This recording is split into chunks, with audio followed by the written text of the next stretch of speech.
राधे राधे, जय माता की भक्तों।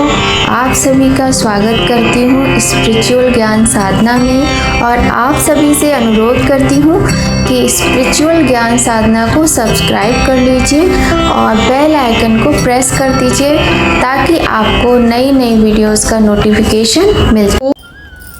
हर हर महादेव, जय माता की, राधे राधे। कैसे हैं आप सभी लोग? आशा करते हैं सभी लोग बहुत अच्छे होंगे। बताने के लिए कमेंट में जय माता की, राधे राधे अवश्य ही लिखिएगा। तो मेरे प्यारे से भक्तों, हरियाली तीज आने ही वाली है। आप लोग जानते ही होंगे हरियाली तीज के विषय में।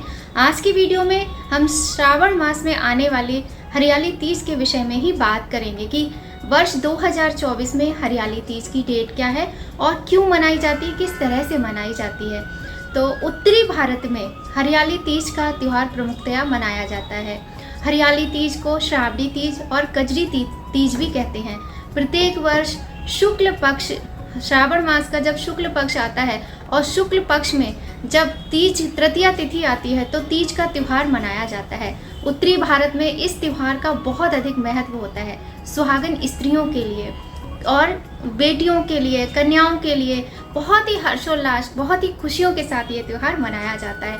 हरी हरी चूड़ियाँ, मेहंदी मैंने नहीं लगाई है, लेकिन मेहंदी, हरी चूड़ी, हर एक साड़ी, लहंगा, ये सब पहन के 16 श्रृंगार करके सारे घरों की बहू और बेटियाँ और माताएं, मतलब माताएं भी बहुत सुंदर दिखती हैं और वहाँ सब लोग मिलकर मनाते हैं। मैं यूपी से हूँ तो मुझे पता है, इसलिए मैं आपको बता रही हूँ और मुझे वो चीज़ें याद भी आने लगती है कि हम कैसे मनाया करते थे। तो बहुत ही सुंदर, अखंड सौभाग्य देने वाला और सावन के इस हरियाले मौसम में, इस सुहावने मौसम में खुशियों को देने वाला ये सुहागन स्त्रियों और कन्याओं के लिए अद्भुत व्रत होता है और पूजा का समय होता है। पूरे श्रावण मास जहाँ भगवान भोलेनाथ की पूजा पाठ की धूम रहती है, वहाँ श्रावण मास के 30 त्योहारों की भी धूम रहती है। तो चलिए जान लेते हैं कि श्रावण मास में 2024 में हरियाली तीज का त्यौहार कब मनाया जाएगा। श्रावण मास में आने वाली तीज का त्यौहार 2024 में 7 अगस्त 2024 को मनाया जाएगा। तो इस तरह से आपने डेट जान लिया कि कब मनाएंगे। अब हम जान लेते हैं कि ये त्यौहार क्यों मनाते हैं। अखंड सौभाग्य की प्राप्ति के लिए, अपने पति की दीर्घायु के लिए, अपने बच्चों की, अपने घर की सुख संपन्नता के लिए, खुशहाली के लिए ये त्यौहार मनाया जाता है। देखिए, सारे त्यौहार इसी प्रकार से आते हैं, इसीलिए मनाए जाते हैं क्योंकि हम स्त्रियां जो होती हैं अपने घरों को संजो कर रखती हैं। स्त्री को घर की लक्ष्मी इसीलिए कहा जाता है, चाहे वो पत्नी के रूप में हो, चाहे वो बेटी के रूप में हो, चाहे वो माँ के रूप में हो, चाहे वो बहू के रूप में, जिस रूप में भी हो, स्त्री जो होती है वो घर की लक्ष्मी होती है और घर की लक्ष्मी अपने घर परिवार को सुरक्षित रखती है, अपने घर परिवार को संजो कर रखती है। तो ये सारी बातें तो आप लोग जानते ही हैं। और हाँ, जिस घर में बेटियां, बहुएं, माताएं, स्त्रियां मुस्कुराती रहती हैं, खुश रहती हैं, उस घर में सदैव ही ईश्वर का वास होता है, भगवान सदैव ही प्रसन्न होते हैं। और बहुत सारी जिम्मेदारियां होती हैं जो हमें भी निभानी चाहिए और बहुत सारी जिम्मेदारियां होती हैं जो हमारे घर के बड़ों को भी निभानी चाहिए। तो चलिए बात कर लेते हैं। अब हमने ये तो जान लिया कि 7 अगस्त 2024 को हरियाली तीज का सुंदर सा त्यौहार है। इस दिन हम स्त्रियां जो होते हैं, आप बाल धोकर स्नान करना होता है, बाल धोए जाते हैं इस दिन। अगर आपकी कोई अपनी स्वयं की परंपरा है आपके घर परिवार की, तो आप उसके अनुसार कार्य करें, ये हम आपको सबसे पहले बता देते हैं। क्योंकि जो परंपरा बड़े बुजुर्गों के द्वारा सालों से, वर्षों से हमारे घर परिवार में चली आ रही है, सबसे पहले हमें उसी को मानना चाहिए, उसी के अनुरूप आप व्रत पूजा पाठ कीजिएगा।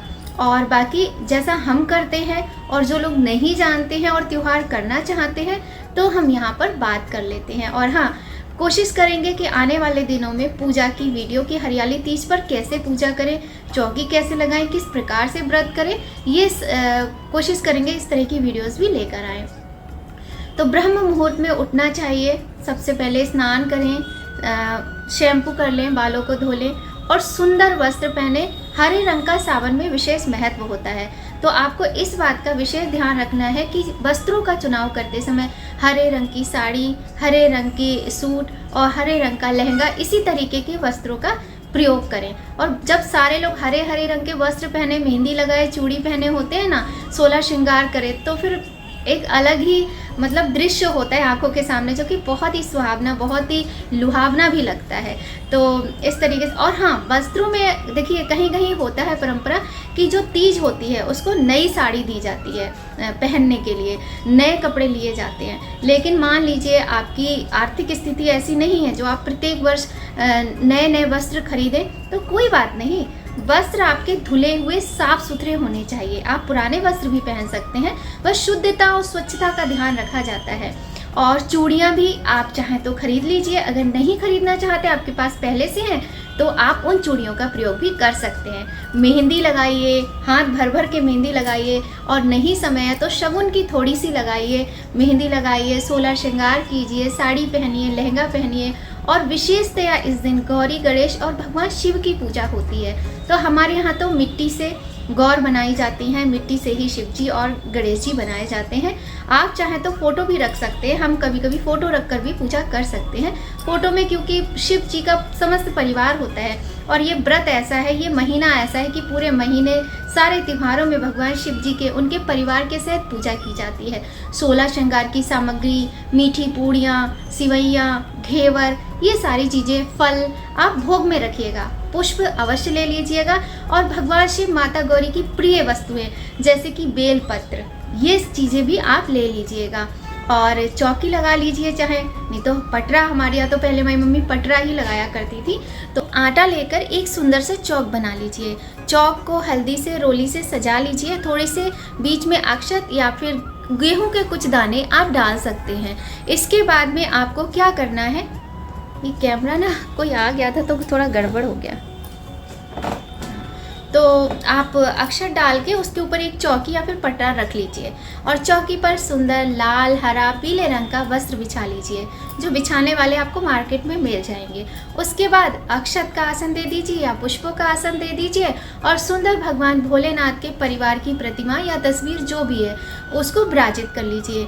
कलश के नीचे आप अक्षत का आसन दे दीजिए, और कलश में जल रखना है, उसमें एक कॉइन और सुपारी, पान और इलायची, लौंग का जोड़ा, बताशा, हल्दी, ये सारी चीज़ें रख के उसको ढक दीजिए।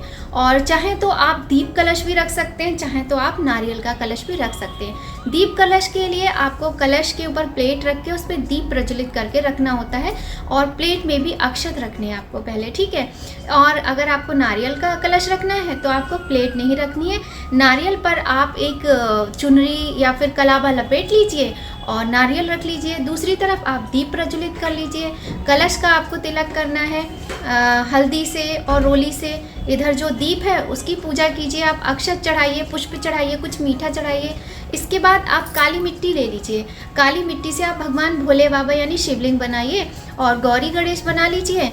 और अगर नहीं बनाना चाहते तो कोई बात नहीं, क्योंकि तस्वीर में तो और प्रतिमा में जब शिव जी का समस्त परिवार विराजित है तो अलग से बनाने की कोई आवश्यकता नहीं है। तो सबसे पहले उनको आप जल छिड़केंगे, और जल के बाद में पंचामृत या फिर 5 चीज़ें अलग अलग जो पंचामृत में होती हैं, दूध, दही, शहद, गंगा जल, देसी घी, ये चीज़ें आप चाहें तो अलग अलग भगवान को स्नान कराइए। और उसके बाद में भगवान को सबसे पहले भोलेनाथ को आपको चंदन का तिलक लगाना है, ये ध्यान रखना है, क्योंकि भोलेनाथ को कभी भी रोली, सिंदूर और हल्दी इनका तिलक नहीं लगाते हैं।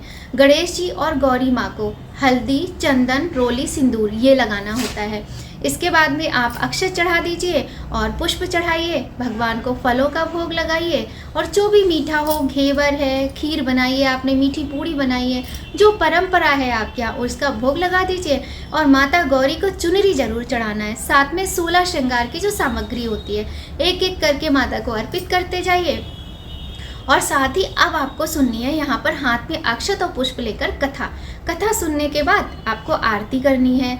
आरती आप पार्वती माता की कर लीजिए। आरती आपको शायद पता ही होगी, आप जैसे वो है, जय पार्वती माता मैया, जय पार्वती माता, ब्रह्म सनातन देवी, ब्रह्म सनातन देवी, शुभ फल की दाता मैया, जय पार्वती माता। ये तो इस तरीके से बहुत ही सरल विधि से पूजा करें। और हाँ, हरियाली तीज की पूजा हमारे यहाँ सुबह के समय ही की जाती है। कहने का तात्पर्य है कि सुबह आप जिस समय तक सामग्री पूरी तैयार कर लें, पूजा की तैयारियां कर लें, 11 बजे, 12 बजे, 10 बजे आप उसी समय कर सकते हैं। और बहुत सारी जगह पर ये निर्जल व्रत भी किया जाता है, तो जैसी आपकी परंपरा आप उसके अनुसार भी कर सकते हैं।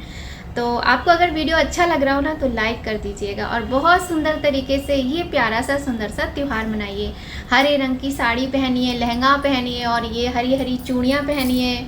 इस तरीके से देखिए कितने अच्छा, हरा रंग कितना सुंदर लगता है। अच्छा, हर चीज़ का एक मतलब एक टाइम होता है ना, तभी वो चीज़ अच्छी लगती है। जैसे सावन में ग्रीन कलर, ये हरा रंग कुछ अलग ही अच्छा लगता है ना। और 16 श्रृंगार कीजिए, मंगलसूत्र जरूर पहनिए। कहा जाता है यदि कुंवारी लड़कियां इस दिन पूजा करती हैं भगवान की सच्चे मन से या व्रत करती हैं तो उनको मन इच्छित वर की प्राप्ति होती है। तो जैसी जिसकी कामना हो अपनी उस कामना से व्रत कीजिए, पूजा कीजिए। और हाँ, इसके बाद में अब आप सोचेंगे चौकी हटाने की बात, तो उस दिन चौकी नहीं हटाइएगा। अगर अगले दिन मंगलवार होता है, बृहस्पतिवार होता है या रविवार या शनिवार होता है तब तो चौकी हटा दीजिए शाम के समय। किंतु या फिर आपको उस दिन नहीं हटानी है तो फिर मंगल, बृहस्पतिवार, रविवार, शनिवार को भी नहीं हटानी है। फिर आप यदि मतलब मंगलवार का दिन आ रहा है तो आप बुधवार को हटाइए, और बृहस्पतिवार का दिन आ रहा है तो आप शुक्रवार को हटाइए, शनिवार का दिन आ रहा है तो आप रविवार को भी नहीं हटाएंगे, फिर आपको सोमवार को हटानी पड़ेगी।